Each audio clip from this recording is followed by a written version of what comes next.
Randy, during the season, you were very protective of your players. I'm wondering now that it's over, can you say anything about their lack of buy-in in terms of doing the things you wanted them to do to be successful?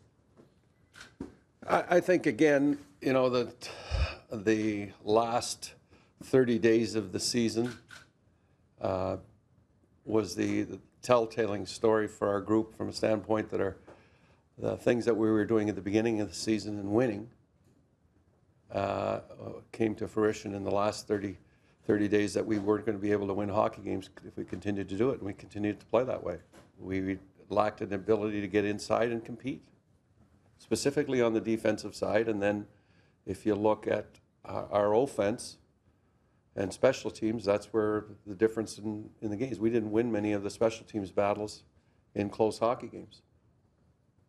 Randy, is the core of this group that you preach to and demand a defensive, I guess, accountability there within this team? And if not, is the club's greatest priority in this offseason to go out and perhaps try to get those people who will adapt to your system? I think we're not any different as far as a coaching staff. We're not asking players to do something that they haven't done before or wouldn't have done in another situation, if be it junior hockey, American Hockey League. You have to play and you have to compete on the defensive side of the puck with will and commitment. And we did not want to do that on a day-to-day basis. And that's what our struggles were. We've talked about it being a puck possession team and trying to change the model of being more than just a rush team. We wanted to create more offensive zone time, thus allowing our offensive players to play with the puck 200 feet away from your net. And when we did that effectively, we were an effective hockey club, but we just didn't do it consistently. And to say that there's not going to be an evaluation done at every level and every area of our hockey club, defense is always going to be paramount. We're going to look. Do you expect to be back next year, Coach? I'm here today. So that's in this business, you take on the responsibility of wins and losses, and all you do is you put your best foot forward, you be honest and forthright with people, and that's what we've tried to do as a coaching staff. Decisions will be made whether this person or that person will not be back, and I'm not the one making those decisions. Randy, have you had a chance to talk to Brendan Shanahan yet? And if not, or if you have, what are your thoughts on the new management structure that's now in place? As far as having a formal meeting with Shanny, no. Obviously, yesterday, with his appointment, it was noted that I wasn't there. Well, I was working and had a responsibility of one-on-one meetings with our players, as we do at the end of every season, and that took most of the day. Yes, I have had conversations with Brendan Shanahan through the course of hellos and what's going on and how you doing and whatever, but nothing as to say a formal sit-down meeting, no. Coach, is there a point, a moment, or a game in this season that you either regret the most or that opened your eyes in a way that alarmed you about this team, about what might happen? I look at it, and I might be short-sighted, but I looked at it when we came back from the LA, San Jose, Anaheim, we went to Washington. And it seemed from that point, we played well enough out in California to earn some respect, earn some posture, whatever word you want to describe, confidence. And then when we came back and played in Washington and then in Detroit, we seemed to have lost our mojo as a team. And those two games were quite alarming for the coaching staff and for everybody involved, that something changed. And that's when we felt that, looking back, that was the kind of turned the tide of our season. Were you able to establish what happened? Well, when we came back into our building and we played well, and we probably played two of the better games that we'd played in the last 5 or 6 and still lost. Played Montreal, and I think we played Tampa, and we felt, just by our analysis, scoring chances, credibility of scoring chances, areas time with puck, where the scoring chances are coming from, we lost the games. And then our team seemed to take on that squeeze the stick mentality that we went to the breathe, let's breathe. Let's get through this, and we weren't able to get it back. Randy, was there a point during this final stretch that you felt at any time that your message either wasn't getting through to these guys or that it was being ignored? I don't know if you could say it wasn't getting through or it wasn't getting ignored. It was like you were behind the bench in situations and you saw that the first goal would go in and the shoulders would shrunk. And it was like that was the telltale sign. There wasn't a pushback on the next shift. And that's really what you ask of your group is when those things are going on, you're asking them to dig deep. Shifts after goals are most important. Those are the events within the game, and our response was very minimal. Randy, I think when you look at most successful teams in the NHL, they have very strong leadership groups. A lot of people would argue that your team did not have a great leadership group. Is that something that needs to be addressed in the offseason? I think that there's going to be a lot of investigating and a lot of assessing at different levels, and leadership will be one of them. And through the course of the season, we have leadership meetings with a group of players, and that doesn't mean just the captains. We break our groups up and we converse with them on a regular basis.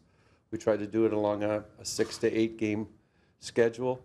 So it's not really just one person that we ask questions of or expect to be leaders in their hockey club.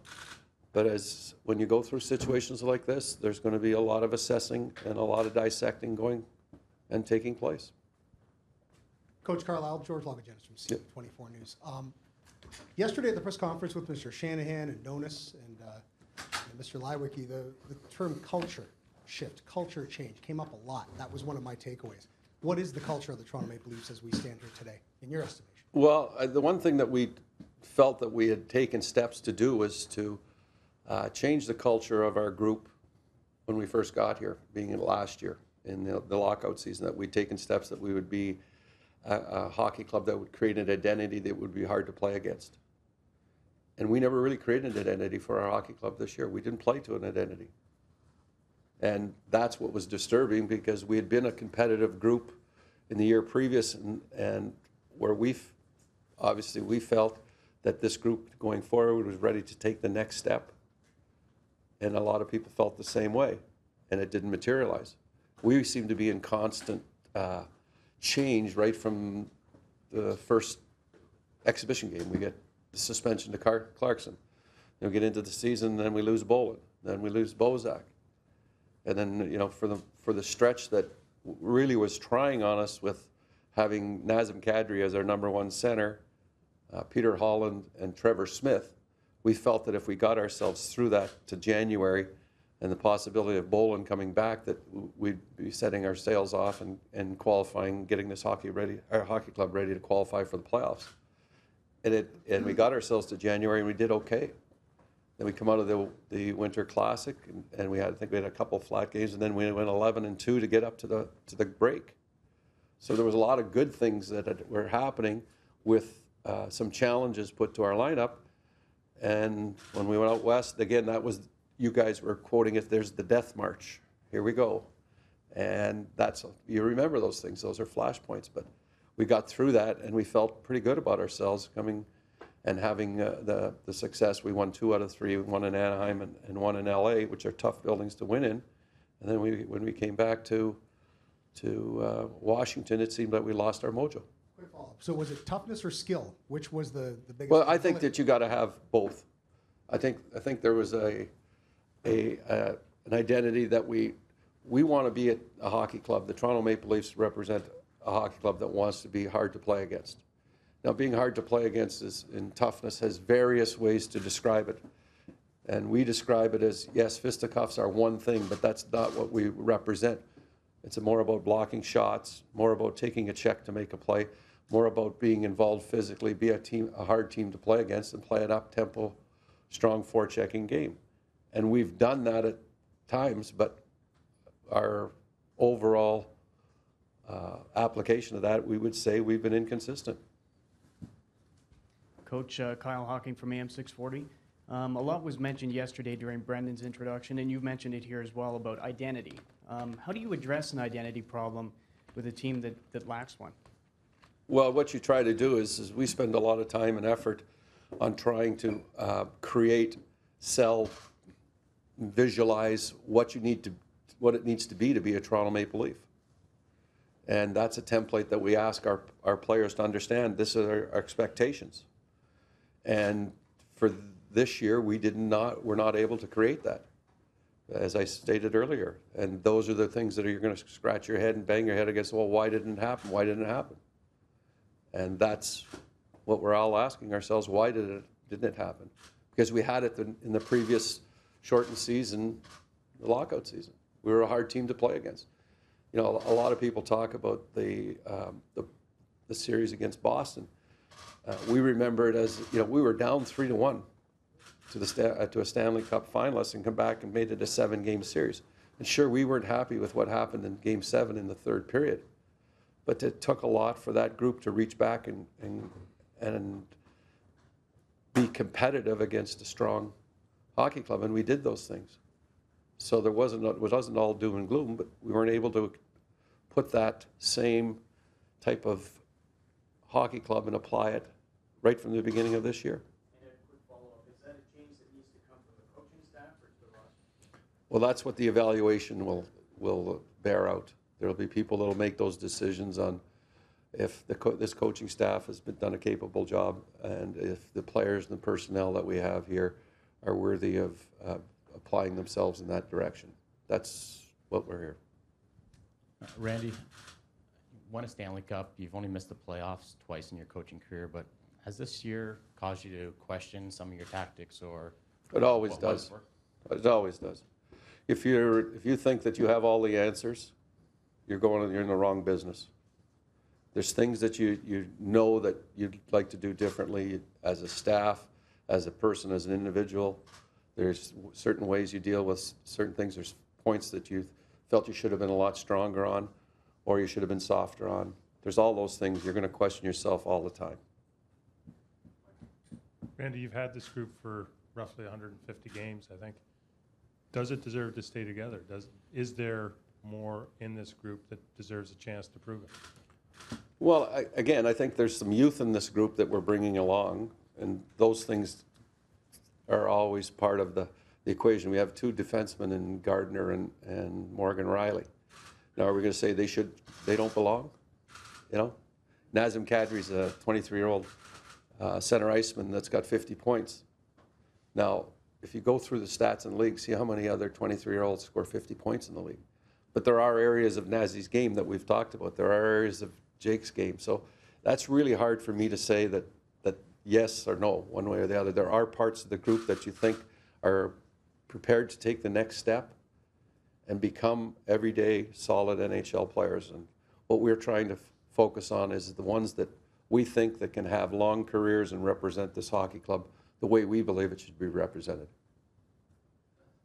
What was the outcome of some of your meetings yesterday, and what are your own plans for the summer at this point? The meetings yesterday's meetings were much different for me because the time that's been spent and the energy that's been spent through the last 30 days of reaching back and trying to generate some energy, try to generate some compassion, try to do things differently, try to motivate people to compete to a higher level. All those things wear you down. We play a lot of hockey, either play 4 games a week or 3 games a week, and we were no different. So yesterday was kind of the thing that you want to hear back from the players on how they felt, and nobody felt good about what has happened. But again, it's one of those things that you have to go through, and there's some surprising things that come back from players, something that you would never imagine, and there's some things that are pretty consistent. 3 more. Coach, what would you change about yourself if you come back with essentially this lineup next year in terms of how much of the blame you think you should have to assume too? What would I change? I think I'd be hard and fast on some decisions early in the season and be committed to doing them. Such as, I don't really want to get into the such as. Maybe the color of the pasta at dinner. No, but I don't want to get into those things because those are things that are inside, and I think it's best suited that that stays there. I just know there are things that I would do differently, and I would be hard and fast on a couple of the decisions. Randy, you mentioned some of the surprises that came back to you yesterday. Can you share any insights with that might have been? Just a defenseman, one example, a defenseman that's a young defenseman that's playing, you know, a rover type of hockey early in the season versus more of a condensed style of hockey, a more conservative style at the end of the season. And then coming back and feeling that the leash that he was afforded in the beginning of the season wasn't as long as the one that was afforded at the end of the season. And the coach says, well, if you would have played longer, you would have had a longer leash. You know? So it's like the chicken before the egg. But specifically that one player feeling that his leash was short, where we believed it was longer than that. It was just a kind of a surprise. And then the comparison of who he compared himself with in the league. That was kind of shocking. What do you say to the fans of Leafs Nation across North America? Well, I say again, that we thank them for their support. We know that passion in this market is at an all-time high in the league. We know we represent the City of Toronto and the Toronto Maple Leafs Hockey Club. But for now, we don't have the ultimate answer to give you, and we're embarrassed by what just went down.